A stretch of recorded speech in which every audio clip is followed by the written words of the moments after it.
Comissão de Inquérito. Adolfo, quais são as tuas referências intelectuais? Já disseste uma há pouco? Sim. A minha maior referência é o meu avô. Porquê? Porque eu sempre tive muitas referências intelectuais liberais, não é? Margaret Thatcher é um bom exemplo. Que surpresa. Ou Francisco Lucas Pires, ou Ronald Reagan. Mas o meu avô sempre me ensinou, e por isso é que eu digo que ela é a minha maior referência, à vocação e à dimensão social de não deixar ninguém para trás. E essa preocupação é sempre muito presente em mim. E por isso é que eu digo que ele acaba por ser a minha maior referência, porque é ele que agrega, é responsável pela coerência dentro do meu pensamento, e por isso é que o livro que escrevi, que publiquei, está tantas vezes a referir e tantas vezes preocupado em como é que nós não deixamos ninguém para trás neste processo. Portanto, sendo eu naturalmente bastante mais liberal, tenho sempre a voz do meu avô a dizer-me para não me esquecer das pessoas que ficam para trás, e por isso é que ele foi tão importante na minha formação. Muito bem. A segunda questão é: o senhor deputado acha que o facto de ser homossexual o prejudica nas suas pretensões a líder do CDS? Olha, eu não consigo pensar nesses termos, porque eu sou esta pessoa, não é? E portanto eu não perco um único segundo a pensar como é que a minha vida seria se eu não fosse esta pessoa. Há coisas que eu posso melhorar, não é? Há coisas que me dizem: olha, não podes ser presidente do CDS porque és demasiado assertivo, ou porque és demasiado liberal, ou porque és demasiado radical, ou porque és demasiado... Tudo isso são características que tu podes melhorar, que tu podes afinar, tu podes apurar e transformar defeitos em qualidades. A orientação sexual eu não posso mudar. Portanto, como eu não posso perder um segundo da minha vida a tentar perceber o que seria se não fosse assim. Portanto, não sei responder. Não faço ideia. Muito bem. A terceira pergunta é mais, parece-me, de uma pergunta que vem de uma preocupação das bases mais conservadoras do partido, se assim pudermos dizer. Sendo que o senhor deputado é a favor do aborto, Da despenalização. São coisas diferentes. Do casamento entre pessoas do mesmo sexo e da adoção por casais homossexuais, como é que um militante de um partido humanista, personalista, conservador e defensor da vida humana pode sentir-se representado na sua liderança?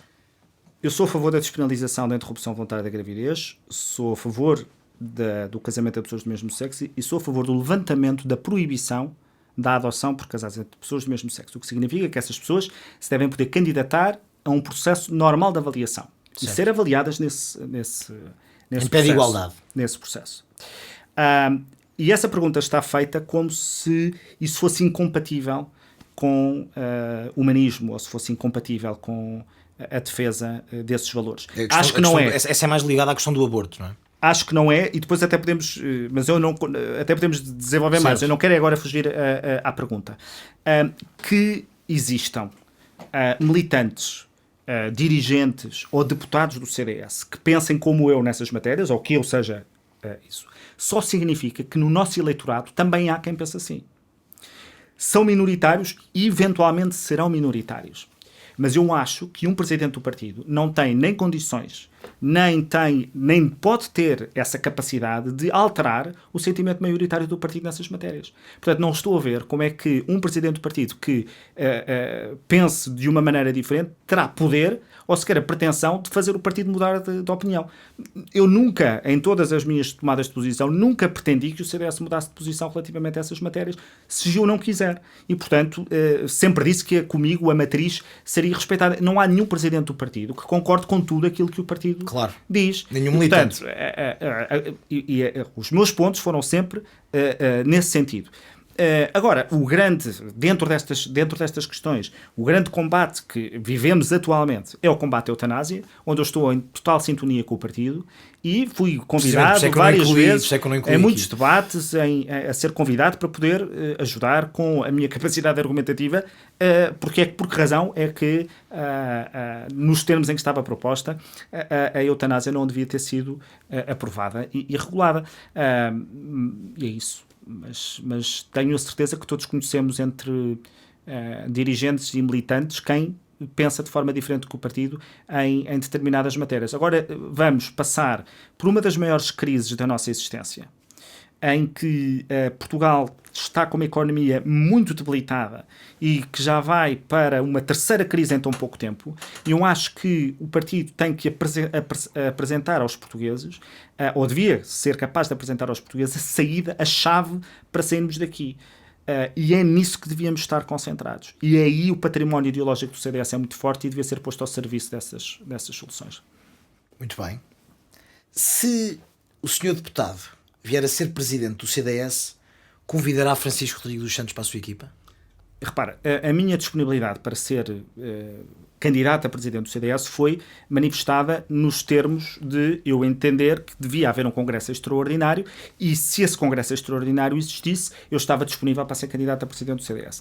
Não foi esse o entendimento do Conselho Nacional do CDS, e portanto a presunção dessa pergunta de que é que eu sou candidato a presidente do CDS não se verifica neste momento. Okay? Mas também não vou fugir à pergunta. Eu digo e redigo que não é possível ao partido sair da circunstância difícil em que se encontra se nós começarmos a salamizar a nossa história e os nossos protagonistas. Nós precisamos de todos, porque o nosso problema é que somos muito poucos. Devíamos ser mais. E, portanto, o ponto aqui seria somar, não seria diminuir ou trocar. Quem nos dera que fosse o entendimento de todas as fações dentro do partido. Pergunta seguinte. O senhor deputado é considerado o cérebro por detrás da liderança da Assunção Cristas e do programa eleitoral que atirou o CDS para os 4%, para os 5 deputados e, consequentemente, para a liderança de Francisco Rodrigues dos Santos. O que é que correu mal e como é que, com a mesma receita, os resultados seriam diferentes? Aí 3 pontos que são interessantes. O primeiro é essa afirmação de que eu era o cérebro por trás da Assunção Cristas, que é uma frase que, de facto, eu ouvi várias vezes. Acho que é, talvez, das coisas mais machistas que eu ouvi na minha vida. Porque é presumir que a Assunção Cristas, que eu não renego como minha presidente de partido, quero esclarecer isso, que a Assunção Cristas não tinha cérebro. E que era o Adolfo que estava por trás e que é o Adolfo que mandava e que era o Adolfo que puxava cordelinhos. A Assunção saberá, com certeza, com toda a amizade que eu tenho, que se fosse eu, havia várias coisas, nomeadamente que, em matérias económicas, onde podíamos ter ido de forma diferente, mais longe, e portanto não essa ideia de que ela era uma forma vazia e que era o Adolfo que lá estava por dentro. Peço imensa desculpa, mas isso é do machismo atroz. Relativamente ao programa eleitoral, ele não reflete a visão que eu tinha para o partido. Ela reflete a visão que o partido tinha de si próprio. E colaboraram nesse programa muitas figuras de todas as tendências do partido. E eu acho que tenho muito orgulho no programa que apresentei. Eu, aliás, até hoje, não consigo encontrar pessoas que me digam que o programa desrespeitava a história do CDS, que era um programa lunático, que era um programa que não tinha propostas boas. Aliás, das poucas propostas que esta direção tem posto cá fora, todas constavam do programa, ou estão inspiradas nesse programa. Verdade. E, portanto, eu tenho muito orgulho do trabalho que fizemos, porque eu limitei-me, não é limitar, mas eu coordenei. Estamos a falar de as propostas que vêm, por exemplo, na área da natalidade. Vieram muitas, aliás, do Filipe Anacoreta Correia, por exemplo, que colaborou ativamente nessa parte do programa, portanto, o programa recebeu, porque eu sempre coordenei coisas no CDS, sempre que trabalhei sempre com todas as sensibilidades. Sempre, porque é assim que eu sei trabalhar, porque acho que temos que tirar o melhor de todos nós. E, portanto, relativamente ao programa, eu não enjeito o programa e se me quiserem responsabilizar, eu acho que o CDS, a forma como olha para o professor Adriano Moreira, foi responsável por 4%. E nem por isso nós o desrespeitamos. E, portanto, acho que devia haver algum cuidado na forma como se trata o resultado que tivemos. Claro. e como se trata a direção e a liderança anterior. Que também fez coisas positivas e também fez coisas boas. E por fim, se era a receita, ou se era a mesma, como é que é a mesma... Se a mesma receita iria produzir resultados diferentes. Isto partindo do pressuposto que seria a mesma receita, não é? Essa é a proposta que eu iria fazer num congresso, se esse congresso existisse. Eu no Conselho Nacional disse, eu vou apresentar a minha estratégia, eu vou apresentar a minha equipa, eu vou apresentar. Não tive a oportunidade de o fazer, porque o Conselho Nacional assim o não entendeu, e depois então, acho que sim, caberia às pessoas poderem julgar se é a mesma receita, se não é a mesma receita. Agora, não renego em nada o passado da minha militância, nem do exercício do cargo de vice-presidente, não renego em absoluto o orgulho que tive em fazer parte dessa direção, nem do trabalho que está desenvolvido no programa eleitoral. Tenho muito orgulho disso. Havia só aqui uma pergunta que é o que é que correu mal? Ou seja... certo. Esse é outro ponto. O Congresso de Aveiro fez esse balanço. E era suposto que esse balanço estivesse certo e a estratégia vencedora tivesse feito o diagnóstico certo e pudéssemos crescer a partir daí, mas não é isso que está a acontecer. Portanto, nós não podemos estar permanentemente a fazer um balanço daquilo que correu mal, e eu interpretei os resultados, dei uma entrevista na altura, na véspera desse congresso, a explicar os fatores externos e internos, e portanto da nossa responsabilidade, que justificavam aquele resultado, mas esse balanço está feito no Congresso de Aveiro. E, portanto, querer retrazer esses 4%, quando, ignorando a circunstância em que nós estamos, que é de definhamento social, porque as sondagens terão o seu valor, mas para mim não é a sondagem que determina a convicção de que estamos a definhar. É eu não encontrar ninguém que me diga que isto nos está a correr bem. Eu não encontrar ninguém que me diga que vai estar em nós. As sondagens sempre foram nossas inimigas. Sim, as sondagens não é o problema. A questão é que se confirma as sondagens quando as pessoas andam na rua. Quando andamos na rua e falamos com pessoas, percebemos que... próprios militantes. São conversares com a própria militância. Mas Jorge, aceito, se há pessoas que pensam isso, se há pessoas que pensam que eu sou responsável pelos 4%, se há pessoas que acham que eu é que era o mastermind, se há pessoas que acham isso, é justo que cada um pensa aquilo que pensa. Num congresso teríamos a oportunidade de ver, porque parece-me quase sempre que isso é uma fórmula de não avaliarmos o que está a passar agora. Há uma certa... Eu costumo gozar com isto, que é a esquerda tem uma mania de dizer que a culpa de tudo o que acontece em Portugal é do Passos. E há uma certa militância que justifica tudo o que está a acontecer com as direções anteriores. Sobretudo com a imediatamente anterior. Até há pouco tempo era só com a imediatamente anterior. Neste Conselho Nacional já ouvimos que tudo está mal por causa das direções de Paulo Portas. Portanto, vai-se somando o espaço temporal, mas acho que isso é pouco produtivo para aquilo que fazemos. Se vocês forem ver o artigo que eu escrevi no Observador, se o forem reler, e se viram ou se tiveram acesso à minha intervenção no Conselho Nacional, verão que toda a intervenção e todo o artigo é feito para o futuro. E é sempre um grito de unidade para o futuro.